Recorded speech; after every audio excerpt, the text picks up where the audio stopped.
This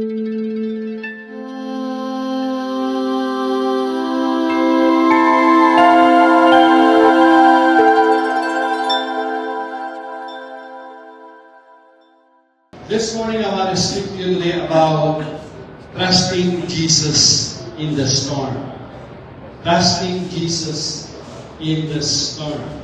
Here in Mark chapter 4, verse 35 to 41, we read that there's a storm and there's a wind. And as we know, my brothers and sisters, life in the Philippines teaches us about storms. Many of us here know that in the Philippines, at least there are 30 storms every year. 30. Think about that, 30. And 3 of them are major, meaning those are super typhoons. So, life in the Philippines teaches us about storms.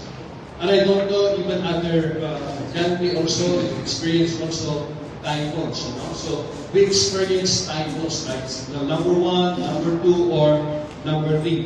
Which also heavy rains, floods, and even volcanic eruptions. Just recently, isn't it? Just recently, tropical storms Marco, locally known as Paulo, hit northern Luzon. And then communities in Isabela and Aurora were flooded, lost power, nagkaroon ng brownout, nagkaroon ng blackout, and faced the danger of storm surge.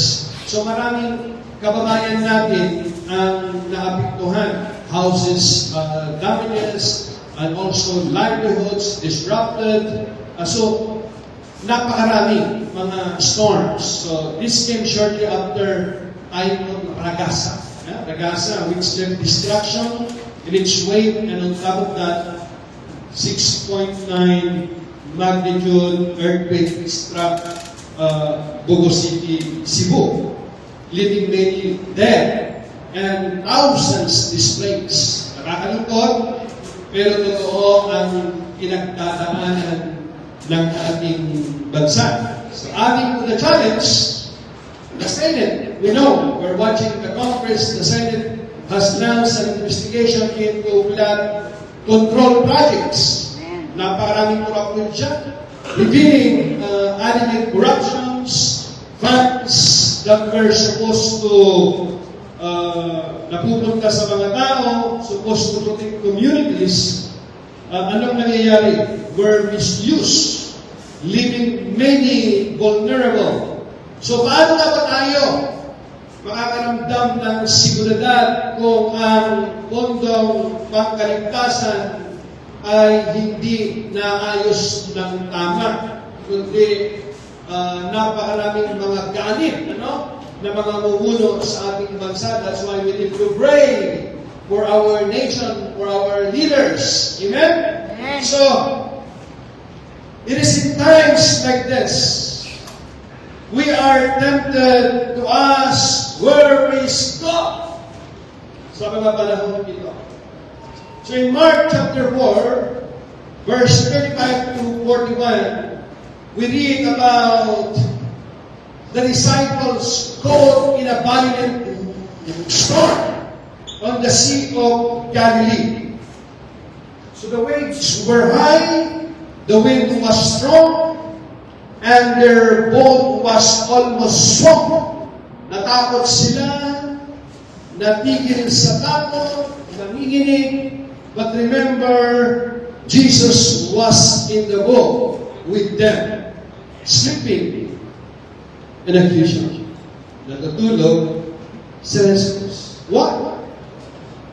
So when they woke him, he calmed the storm with a word, quiet, be still. Let us pray. Father, we thank you that your word be our life and spirit. As I'm going to share your word today to your people, use your servant and instrument only. Give me honest conviction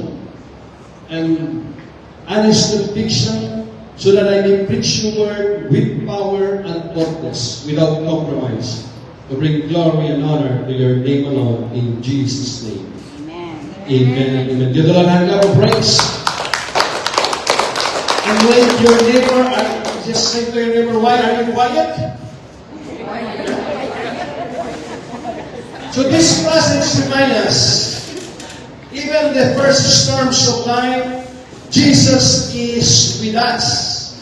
He has the power to calm the storm. He has the power to calm the waves around us and then storm inside us. Kahit gaano pakalakas ang unos, may kapangyarihan sa Jesus sa ating buhay at mayroon siyang kakayahan para pahintuin.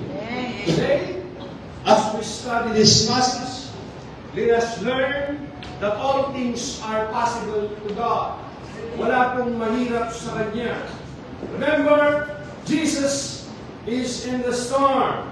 Amen? Amen. So kahit gaano pakalakas ang unos, kahit gaano pakalakas ang bagyo ng buhay, kahit sa tingin natin, hindi kumikilos ang Diyos, remember, kasama natin ang Diyos. God is with us. Amen. Today, as we study this passage, let us learn how to trust Jesus in the storm. Whether it is natural disaster, a personal trial, or social injustice. Remember, kapag kasama natin si Jesus, hindi tayo mawawala, hindi tayo malulunod. Kasama natin si Jesus. Jesus is in the boat. Amen? So brothers and sisters, I want you to know that this life are full of storms. Maraming mga bagyo. And look at your neighbor right now, he been with many storms in life. Amen? Some of them are signal number 1, some of them are signal number 2, and maybe some of you also are super typhoon. Amen? You're still here. Amen. Amen? Because God's not finished. Amen? And some are literal storms, typhoons, strong winds, blast. But more often, mga kapatid, our storms are spiritual and emotional, a sudden sickness. What about a broken relationship, a financial crisis, a spiritual battle within? These storms, mga kapatid, come without warning. Sometimes, it comes by surprise. Hindi ito magpapaalam sa iyo. Sometimes, hindi pa tapos ang bagyo, parating na naman. You still have problem that you are facing these troubles, it's not yet finished, then another problem came. That's life. Are you with me? But look, your neighbor, my brothers and sisters, you don't have any idea how many storms that he faced in this life. But you know what? God is not finished with you. And many of you here, my brothers and sisters, I have seen many of you here, you are a survivor. Everyone is a survivor. Sabi mo sa iyong kanabi, you don't know what I've been through in my life. Come on. Sabi mo sa iyong kanabi, hindi mo alam pinagdaanan ko. Come on, ito na lang ako, bro.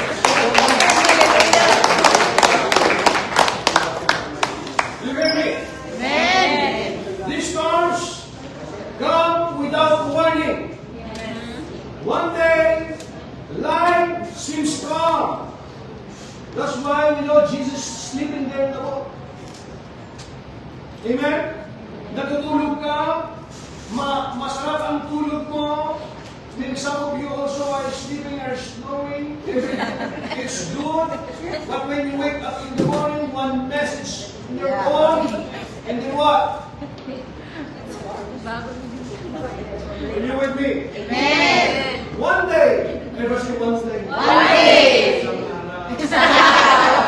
One day, life seems calm, and the next, the waves rush into our boat. Here in this verse, in Mark chapter 4, verse 35 to 41, give us a real story of such a storm faced by the disciples of Jesus. Yes, do you hear me? The disciples of Jesus, they were not strangers to the sea. But this storm was different. It was overwhelming. They are not strangers, my brothers and sisters in the Lord. Those are many of the disciples of Jesus are fishermen. Amen? Amen. These are not new to them. They were not strangers to the sea. But this storm was different. It was overwhelming, terrifying, beyond their control. And they did their best. And yet, I did my best. But I guess my best was Amen? That's why some of you, right? Ginawa ko na ang lahat, pero parang kulang pa rin. Remember that? Remember that, mga katagan yan? Ginawa ko ang lahat, iniwan pa rin tayo. Sumama pa sa iba. And then you ask this question, what did I do wrong? Is it not enough? I give everything. And yet, this is what I get after all of this. Kaya mo yung katabi mo, nasa na siya ngayon? Aha. Aha.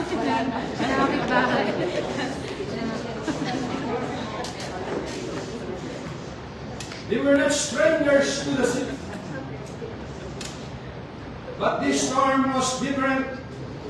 It was overwhelming and terrifying, beyond their control. And in the middle of it all, you hear me? In the middle of it all, Jesus was in their boat, sleeping. Everybody sleeping. Sleeping. Why Jesus sleeping? We know that if you read that Matthew chapter 4, Jesus was in the ministry. He ministered a lot of people. So he was tired, and it's time for him to take a rest and sleep. Isn't it? Sometimes we are very tired, we've been in our work, we're so busy. Sometimes we just want to sleep and forget everything else. You just want to take a rest. Amen? And even you just want to sleep. Sometimes many people keep calling you, sending you messages, disturbing you, you cannot even sleep. Good. You with me? Amen. Parang may kinakausap ko po ito. Amen. Today, we will walk through this passage and learn what it really means to trust Jesus in the storm. Amen? Amen. To trust Jesus in the storm. You know, when everything is good in our life, it's easy to worship God. It's easy to, to go to church, to pray, and everything is okay. Everything is good in our life. But when trouble comes in our life, anong ginagawa mo? Amen? Number one, the promise before the storm. Here in verse 35 to 36, the Bible says, that day when evening came, everybody says, when evening came. When evening came. Sabi ng bigla na mamaalap ng gabi at malapit ng lumiwanag. Weeping may endure for a night, but give the joy that comes in the morning. Are you with me? Amen. With that day, when evening came, he said to his disciples, this is Jesus speaking, let us go to the other side, leaving the crowd behind. He took him along, just as he was in the boat. Very clear. Notice carefully. It was Jesus who initiated this journey. It was Jesus who initiated the journey. He said, let us go over to the other side. That was not just an instruction, it was a promise. If Jesus said he would reach the other side, then nothing, not even a storm could stop it. You hear me? Amen. You know, is it Jesus here? Let us go over to the other side. You hear me, my brothers and sisters? Amen. This is not just an instruction. This is Jesus speaking. Meaning, it was a promise. At kapag ang Diyos ang nag-promise, He will fulfill all the promises. Amen. Amen? Hindi ka nabibiguin sa mga pangako. Because many of you here receive a lot of promises, and yet not all those promises are fulfilled. But if God is the one who promised thousands upon thousands of His promises, He fulfilled them all. Amen. Amen? Amen. If Jesus said He would reach the other side, then nothing, meaning not even a storm, could stop it. Not all the demons of hell can stop. Amen? Amen. This shows the authority of Christ. This shows the authority of Christ's word. When He speaks, it is certain. His word is not just advice, it is a guarantee. Meaning, when Jesus speaks, hindi man nangyayari. Start believing and start to receive it. Why? You already speak the word. Amen? Are you with me? Amen. The disciples should have remembered His words. When the storms came, but what happened? But fear caused them to forget His promise. Yes, fear. Because of fear. Because of worriness. Are you with me? Amen. So, when trouble comes in our lives, my brothers and sisters, you could worry, and you could worry, or you could pray. It's your choice. If you worry, can you change the situation? Think about, for example, this storm when it's going to finish. Oh, there's corruption when it's going to finish. What is going on? Instead of worry, why don't you pray? Amen. Amen? Amen. So the disciples should have remembered His word when the storm came. But fear caused them to forget His promise. Think of a father teaching his child to swim. The child is scared of the water, but the father says, hold on to me. We will make it to the other side of the pool. The promise of the father should give the child confidence even though the water feels threatening. Isn't it? Kasi sinabi ng ama. So kahit natatakot yung bata, dahil sinabi ng ama, then faith arises doon sa bata. Amen? Amen. Before your storm even starts, hear me. Before your storms even starts, God has already given you His word. He has promised never to leave you nor forsake you. Amen? Amen. He has promised. And even before the problem came, God already has the solution. And it wasn't surprise. God is not surprised about our troubles in this life. Amen. Amen? Amen. He already promised. Jesus said, I am with you always, even to the ends of the earth. Amen. I will never leave you nor forsake you. Amen. So that is the promise of God. Amen? Amen. He has promised that nothing can separate you from His love. So when storms come, don't trust your feelings. Trust His word. Amen. Amen? You hear me? Don't trust your feelings. Trust His words. Why? Because His word, the Bible says, heaven and earth will pass away, but my word will remain forever. Amen. Hallelujah. Give the Lord a clap of praise. Don't rely in our feelings. I'm not saying that don't use your feelings. We are using our feelings, of course, to express our emotion. But when it comes to faith, in our faith, we have to rely in God's word, which what? Never change. We can hold on to His promise. Mapang-ahawakan natin yan. If you just rely only to your feelings, baka yan pa ang magpahamak sa iyo. Because our feelings is what? It's not consistent. It's... Do you hear me? Amen. Pabago-bago yan. It's changeable. It depends by the situation. Sometimes you're happy, sometimes you're lonely. Amen? Amen.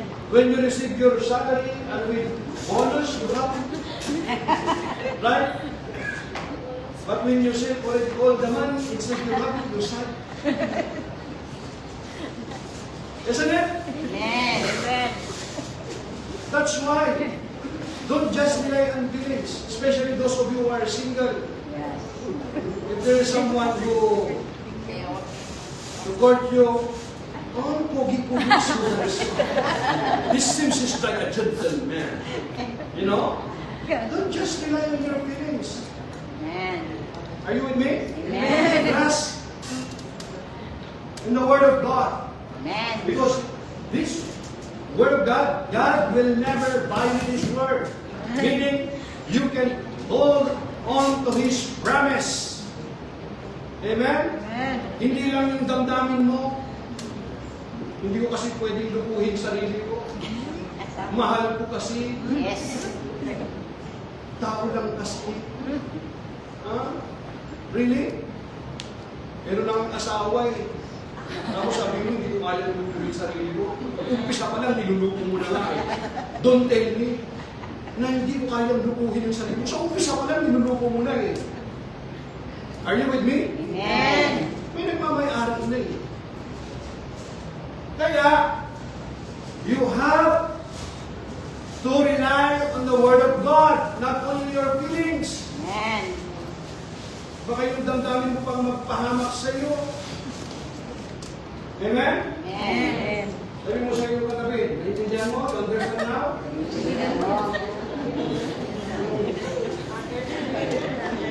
When storms come, don't trust your feelings. Trust His words. Number 2. Verses number 2. Write it down. The storms that test faith. This is a test of faith. You know? The Bible says, a furious squall came up, and the waves broke over the boat, so that it was nearly swamped.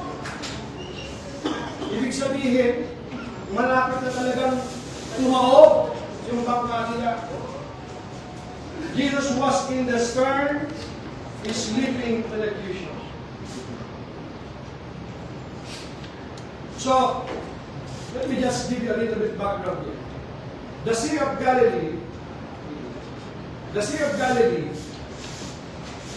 is known for sudden storms. The Sea of Galilee, known for sudden storms caused by the geography of the land. Winds rush down, from the mountains, and within minutes comes water turned violent.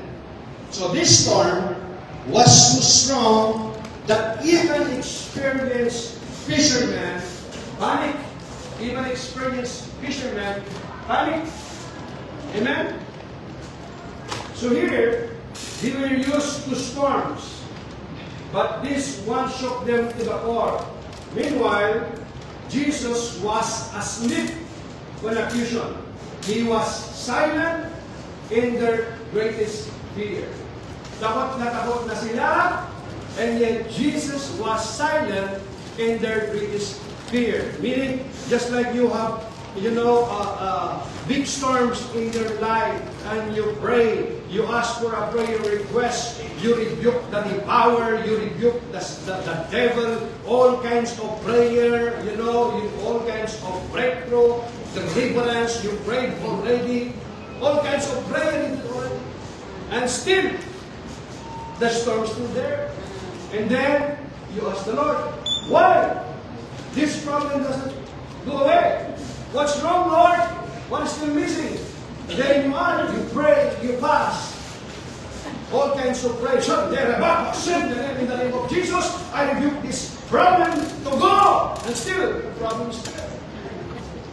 You been there? Are you with me? Amen. So, they were used to storms, but this one shook them to the core. Meanwhile, Jesus was asleep on a vision. He was silent in their greatest fear. The contrast is powerful. The disciples are filled with fear. Jesus is filled with peace. You see that? So look, the disciples filled with fear. Jesus is filled with peace. How do we know that? Because sleeping. Because what? He already said the word. Let us go to the other side. Means they are going to reach the other side. That's why it's time to take a rest. There's a time to sleep. There's a time to wake up. There's time to work. There's time to take a rest. There's a time for everything. This is not the time to fear. It's time to have peace. Amen? Sometimes, you know why? Our troubles, our problems is just small. But sometimes it gets bigger and bigger because of what? We don't quiet ourselves before the Lord. We focus more. And because of that, it stirs up. And it's getting bigger and bigger. And you forgot that you have a big God. Amen. That is the problem. Amen. The disciples are filled with fear. Jesus is filled with peace. His sleep is not indifference. It is confidence in His Father's care. It shows His true humanity. He was really tired. But it also foreshadows His divine authority. He could rest because He was in control. Amen. God is in control. Amen. Sino bang may control sa buhay mo ngayon? Who is in control right now? In your life. In your relationship. You, your husband, your wife. Who is the foundation? Who is in control? Because if you are in control, sometimes there are storms that you cannot overcome. Only Jesus can overcome. Amen. Amen? That's why you need help. You have to humble yourself before the Lord. And seek the heart of God and say, Lord, I humble myself before you. I need your help. Amen? Amen. Think of a teacher. Who's teacher here? Now listen to this. Think of a teacher during an exam, during class. The teacher explains, answers questions, gives instructions. But during the exam, the teacher is silent. Isn't it? Kahit si Teacher Jen, maraming mga dandal yan. Kapag sa exam, tahimik yan. Do you think if the teacher give an exam, is she still talking? No. She just what? Staring at every student and observing every student. Are you with me? Amen. Hear me. During the exam, the teacher is silent, not absent, but watching to see if the student have learned. Amen. Amen. Kung meron ba silang natutunan Amen. doon sa kanyang itinuro. Sometimes yung life natin is, that's why life is a test. Amen? Amen. We have only one life to live in this world, isn't it? And that is a test. Parang, binigyan ka ng isang buhay, God give you one life, then He give you also free choice, free will. Then it's up to you. If you want to come to the church, or you want to go to Mia Mia, you want to go to also without going to the church, it's up to you. If you want, your priority is your what? Your work, not God, it's up to you. He will not force you. Amen. He will not force you, oh, you have to come. David in Psalms 122 verse 1, he said, I was glad when they said to me, let us go to the house of the Lord. If you are not glad, punta na naman sa church. It's up to you. Yeah, amen. God is still sitting on His throne. Amen. You gonna serve Him or not, it's up to you. Amen. But remember, you have only one life to live. Yeah, that's right. And after that, after this life, there's a test. Parang ano yan eh. Yung teacher, tuturuan muna ng estudyante pagkatapos bibigyan ng exam kung may natutunan. This life, the Lord give you all the time in this. Give you all the time that you want. That is up to us. Where do we spend our time? Am I going to seek first God in my life? Or He is my last priority? But remember, there will come a time someday, somehow, that you are alone. Despite of many friends, your loved ones, but there will come a time that you are really alone. Yeah. Amen. You with me? Amen. There will be times when it feels like God is silent. But His silence does not mean His absence. He may be testing your faith, teaching you to stand firm. Trust that if Jesus is in your home, it cannot sing. You hear me? It cannot sing. Even if it feels like it will. Jesus is in the home. Amen? Amen. Do you think Jesus doesn't know that something is going on? He knows exactly what happened to them. But Jesus is testing them. If they learn something. You hear me? That's why in our point number 3, the power of Christ over the storm. Write it down.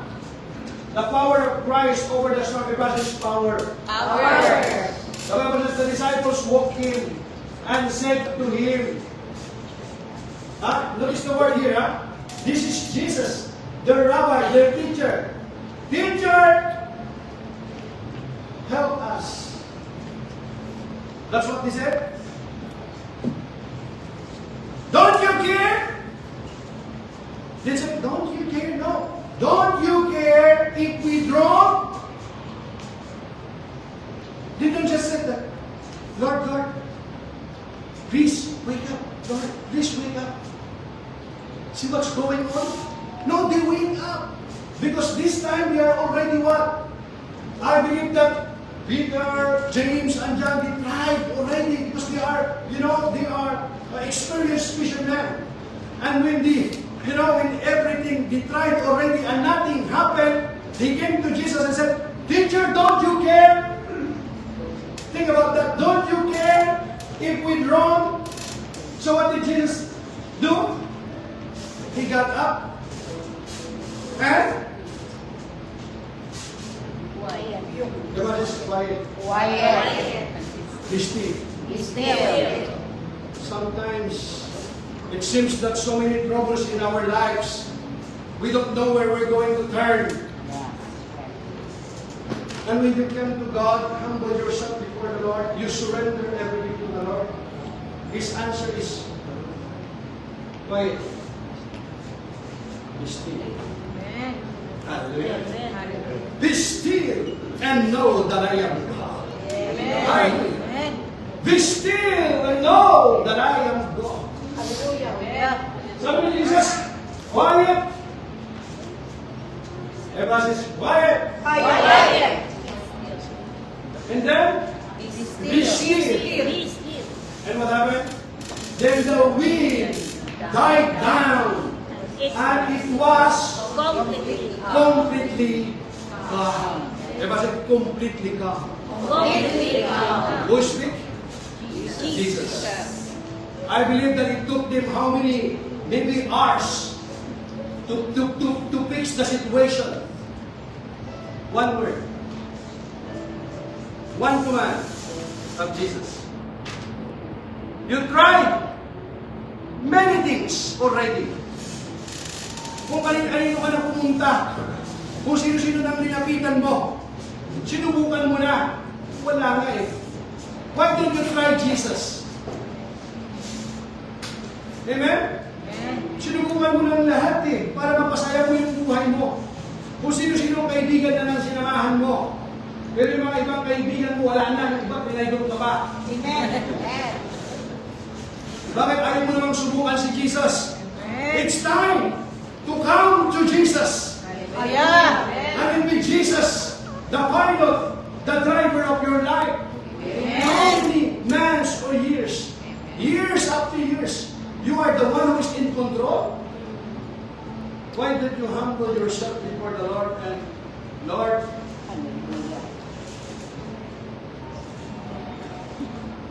Amen? Amen. Then the wind died down and it was completely gone. Many of us, we traveled already many years in the wilderness. Why? Because we want to be in control. That's why still we do not enjoy a land flowing milk and honey. Until when are you going to let Jesus, the one who is in control in your life? Hanggang kailan ba hindi ka pa ba natututo sa buhay na ito? Napakaraming bagyo na ang dumating sa buhay mo. Pero sa kabila ng napakaraming bagyo, nandyan ka pa rin. Bakit? Pinagmamasdan ka ng Panginoon. Amen. Hinihintay ka Lord. ng sabi mo sa Jesus is waiting. Jesus is waiting. Amen. Dito lang ka. Lord. The disciples, the Bible says, the disciples cried out. And you know what? Not in faith. They don't quote the scripture. They don't quote what Jesus said, let us go to the other side. Lord, you told us that let us go to the other side, but we are here now. No. They cried out, not in faith, but in fear. Amen. But you know what? Even in our greatest fear, Amen. when we cry out to God, He still knows what is inside. Amen. Amen? Amen. Even the prayer that you don't utter, kahit yung mga panalangin na hindi mo nababanggit, alam ng Panginoon, yun naman ang puso. Amen. Nakikinig ang Panginoon. It seems the Lord is silent. Keep on praying. Amen. Keep on doing good. Yes. Do not grow weary and Amen. tired. Because in due season, Yes, Lord. in due season, when it's time, my brothers and sisters, Lord. you hear me? Amen. Patuloy ka na. Amen. Na kahit parang hindi mo nararamdaman ang Diyos sa iyong buhay. Yes, Lord. Kahit minsan nakakapagod na. Nakakapagod na minsan paunawa, magpatawad. Parang you ask yourself, kailan ba ito malatapos ito? Kaya with me? Amen. Remember, Lord. yung pag-iisa mong yun, nung sarado ang pinto, sarado ang ilaw, umiiyak kang mag-isa, hindi mo sinabi kahit kanino kung ano yung pinagdaraanan mo, pero si Jesus naman. Amen. You with me? Amen. Lord. The disciples cried out, not in faith, but in fear. Don't you care? He said to Jesus, you know, fear always questions God's love. Yes. But Jesus rose, and with one word, the storm obeyed him. Nararamdaman kasi ng Panginoon, kahit na nilalayo mo yung sarili mo sa Panginoon, even you are not always faithful, you don't always put Him first in your life, but when you are in trouble, and you cried out in help, you cried out to God, He's there. Amen. Lord. Amen? Amen. Lord. Nararamdaman niyo? Amen. Nararamdaman si Jesus? Amen. Amen? Amen. Sa'yo mo hindi ka naman sa gusto mo. Amen? Amen. Hindi ka lang naman praise. The word rebuke is the same word used earlier when Jesus rebuked demons. This shows that His authority is not only over evil spirits, but also over nature itself. The winds and the waves recognize the voice of their Creator. Who is this man? Even the winds and the waves obey Him. Who is this man? Tuhan. Kapag kasi niloob ng Panginoon na panayakin ka na sa kasalanan niya, sa talikalang niya, kahit hindi mo alam kung paano, kapag ang Diyos ng Diyos, pakakalaya. Amen. Those shackles, when it's time for you to release, the Lord is able to release you. Because some of you here, you're not in the prison literally, but many of you spiritually, emotionally, mentally, it seems nakakulong ka. Hindi mo alam kung paano ka lalabas. But here's the good news today. Jesus is in the world. Amen. Amen? You don't have that.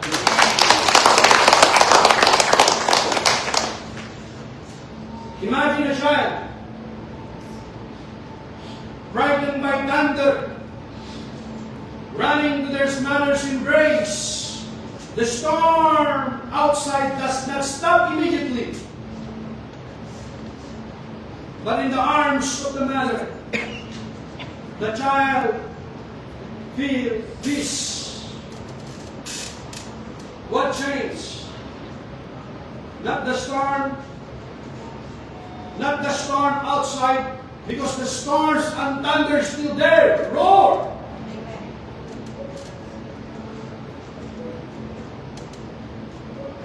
But in the arms of the mother, the child feels peace. What changed? Not the storm outside, but the presence of of someone stronger. Diba nang bata ka? Kapag natatakot ka sa kidlat at kulog, kahit may kidlat, kulog, malakas ang bagyo, kapag natabi mo yung mama mo, nakakaramdam ka ng peace. If you are in the arms of the Father, whatever storms or typhoons you are facing, there's peace in the midst of the storm. Amen. Amen? Amen. Hallelujah! When storms come, do not only cry out in panic, cry out in faith. Cry out in faith. Trust not only that Jesus can calm the storm around, but that He can also calm the storm within you. His word still speaks to them. Peace be with you. Peace be still. Amen? Amen. Number 4. The challenge to grow in faith. Do it. Now here's the challenge. Isn't it that we grow during the hard times at not easy times? Amen. Saan ba tayo natututo sa buhay? Saan ba tayo lumalago? Amen? Kasi minsan huwag mo nang hintayin na matapa ka. Huwag mo nang hintayin na maranasan mo muna bago ka matuto. Matuto ka na sa karanasan ng iba. Na kapag pinasok mo ang isang bagay, kapag naglaro ka ng apoy, kapag pinasok mo ang pumasok ka sa hindi mo dapat pasukan, mayroon kang lumabas. You with me? Amen. The challenge to grow in faith. The Bible says, He said to His disciples, "Why are you so afraid? Do you still have no faith?" They have been with Jesus many years here. They have seen the miracle of Jesus, the greatest miracle of all. They have seen the 5 loaves of bread and 2 fish. Jesus multiplied it upon thousands. They have seen the water turn into wine. They have seen the lame walk, the blind see. They have seen already. And Jesus asked them, He said to them, "Why are you so afraid? Do you still have no faith?" How many times? Many times already. You face many troubles, test after test, trials after trials, problems upon problems. This is not the time for you to quit. Ngayon ka pa susuko. Ang dami mo nang pinagdaanan sa buhay. Ngayon pa. It's not time. Are you with me? Amen. Hindi ito yung panahon na ito. Lalo na ngayon. Kasama mo si Jesus. Amen. Amen. After the calm, Jesus turned to His disciples not to comfort, but to challenge. Their problem was not just the storm outside, it was the storm inside. Their lack of faith. The problem is not only the storm outside, but the storm inside. Because despite of what? These are many miracles already. And yet, they still have lack of faith. Amen? Fear and faith cannot live in the same heart, at the same level. Let me repeat that. Fear and faith cannot live in the same heart at the same level. Fear grows when faith is weak. You hear me? Fear grows when faith is weak. But faith grows when we remember who is with us. Amen. Jesus them, not to shame them, but to stretch them. He wanted them to grow beyond fear into trust, into faith. Hallelujah. Amen? Amen. That's why Jesus challenged them. Just like a coach pushes his athletes beyond their comfort. The training, the exercise are painful. The drills are tiring. But they are necessary for growth. Without resistance, there is no strength. You know, if you watch NBA, you just only watch the game. But the preparation, you know the preparation? It's more challenge. It's more challenge. The fight of just like a boxer, it's only 12 rounds. But the preparations, it takes months after months. And how many rounds? Why? Just for a 12 rounds. You hear me, my brothers and sisters? Amen. That's why sometimes those storms, those typhoons in our lives, the Lord allows these things to happen in our lives in order for us what? To grow in faith. Amen. Hallelujah. Lord. Doon kasi, nasusubok talaga yung pananampalataya kung tunay. Every storm, hear me, every storm is a training ground. Every storm is a training ground for faith.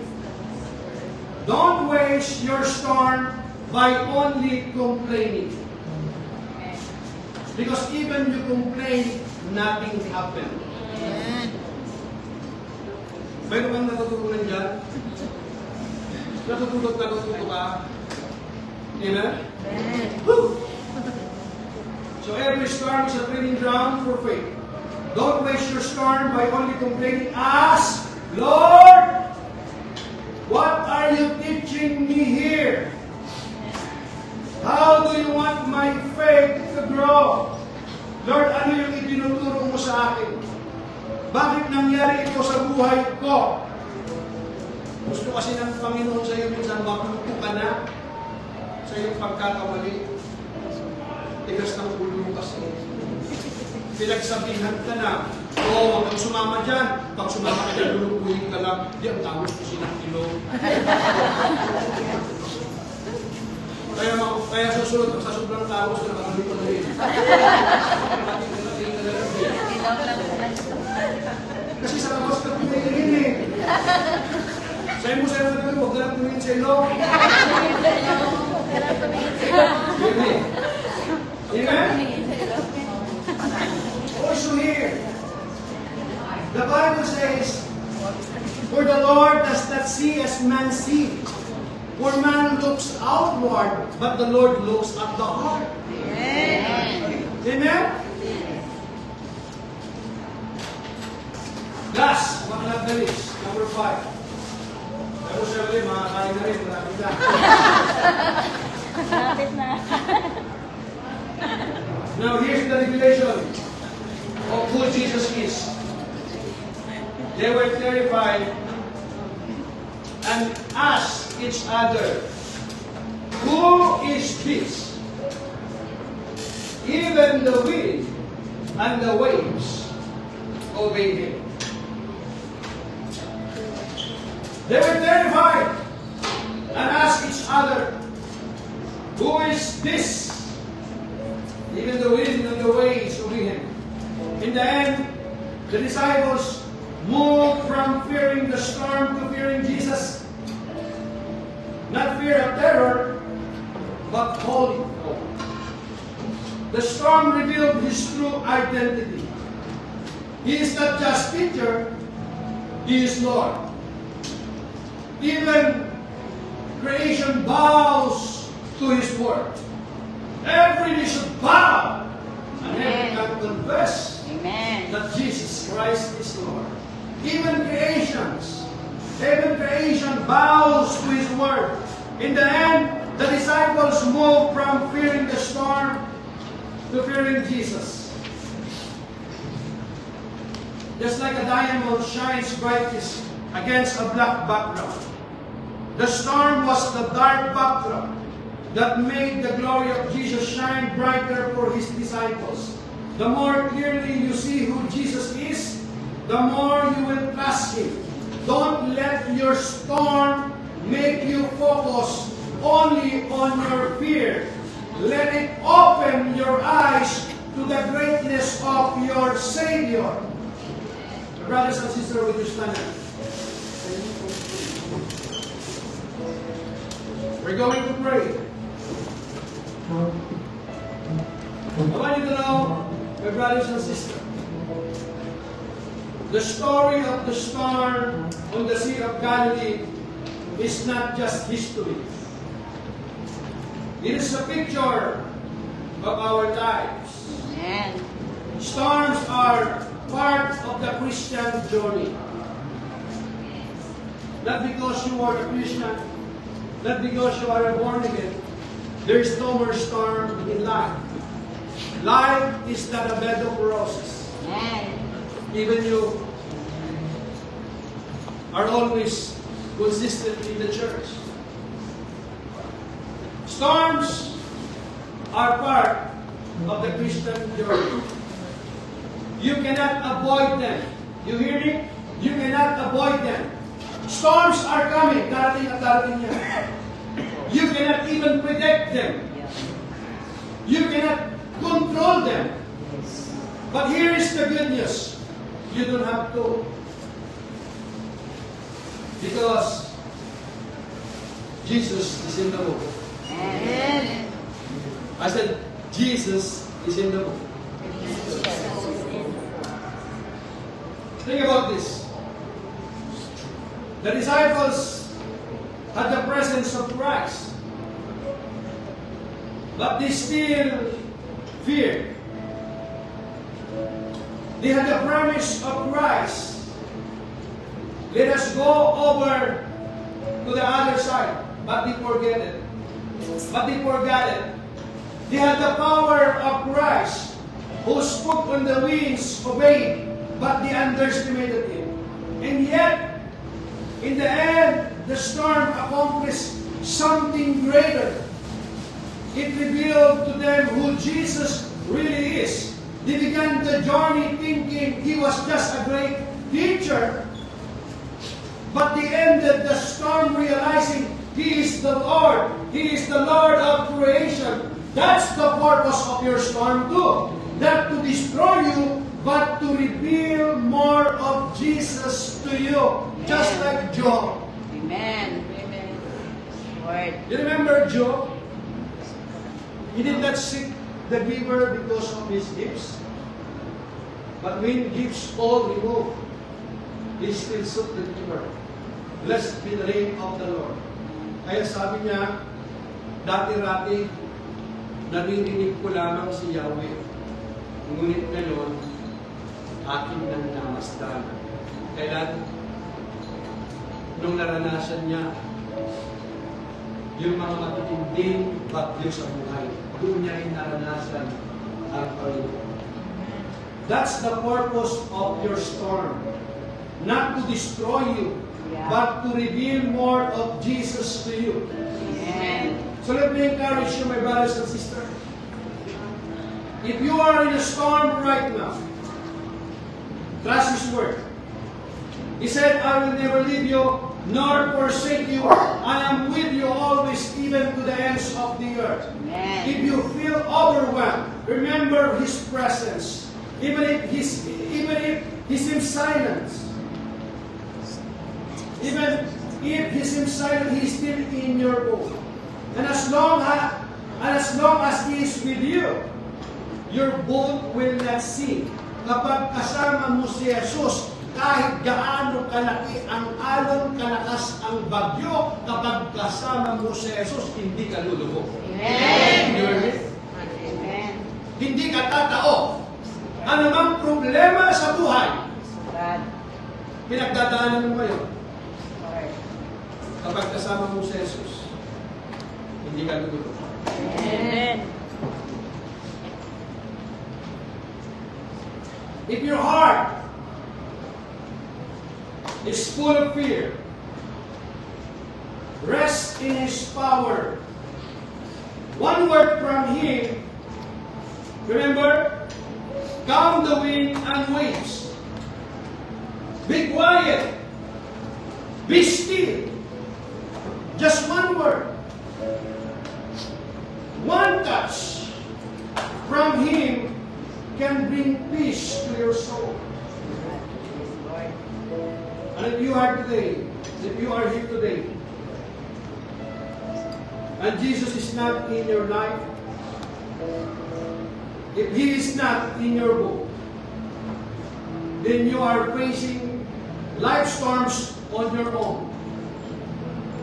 And more than that, you are facing the greatest storm, the storm of sin and judgment. No amount of strength, money, or wisdom can carry you through that storm kung wala si Jesus. Without Jesus, no purpose, no meaning. But here is the gospel, here's the good news. Jesus came to enter the storm of this world on the cross. He faced the full force of sin and judgment so that you don't have to. He died, He rose again, and He offers peace with God to all who will receive Him. So the question is not, will you face storms? The question is, who is in your boat when the storm comes? So the question is not, will you face storms? The question is, who is in your boat when the storms come? Amen. Every head bow and eye closed. We're going to pray. Beloved, I've been speaking about storms today. Storms of life that come suddenly and threaten to overwhelm us. We have seen that even the disciples who walked with Jesus were afraid when the storm came. They had Him in the boat, yet fear still rose up in their hearts. Now, I must ask you, who is in your boat? If Jesus is not in your life today, come to Jesus today. Surrender your life to Christ.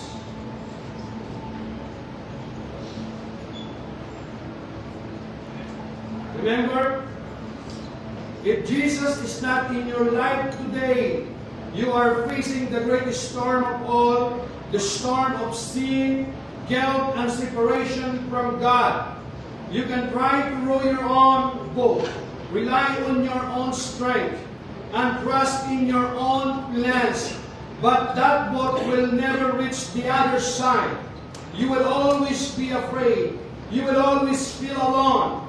But here's the good news. Jesus is inviting you today. Come to Jesus. Jesus is inviting you into His boat. He is saying, come to me. All of you.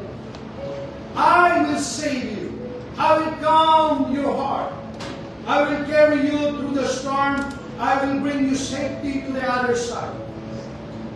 Come to Jesus today.